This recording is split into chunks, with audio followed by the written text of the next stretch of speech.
हुकूमत ने कौमी असम्बली का इजलास 10 दिसंबर को तलब करने का फैसला कर लिया है। ज़राए के मुताबिक अहम कानून साजी के लिए बिल पेश किए जाने का इम्कान है। मज़ीद क्या तफसीलात हैं, इस हवाले से आपको अपडेट करें। हुकूमत का कौमी असम्बली का इजलास 10 दिसंबर को तलब करने का फैसला।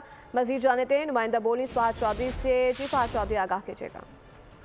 जी देखिए, कौमी असम्बली का इजलास 10 दिसंबर को तलब करने का फैसला किया गया है। शाम 5 बजे इजलास तलब किया जाएगा। अभी जो है नोटिफिकेशन जारी नहीं किया गया, लेकिन ज़राए का कहना है कि वज़ीर आज़म ने वज़ारत पार्लिमानी उमूर की समरी की मंजूरी दे दी है और इस इजलास को बुलाने का मकसद अहम कानून साजी भी है। ज़राए का कहना है कि साइबर क्राइम एक्ट में तरमीम के हवाले से बिल जो है वो सियासी जमातों के साथ मुशावरत के बाद, स्टेक होल्डर्स के मुशावरत के बाद कौमी असम्बली में मंजूरी के लिए पेश किया जा सकता है। इसके अलावा भी कई अहम बिल जो हैं दीगर, वो भी कानून साजी के लिए पेश किए जा सकते हैं। और जो 24 नवंबर को जो इस्लामाबाद पर चढ़ाई की गई, उस मामले पर भी कौमी असम्बली में बहस करवाई जा सकती है।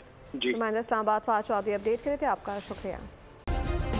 सब्सक्राइब करें और बेल दबाएं ताकि कोई खबर रह न जाए।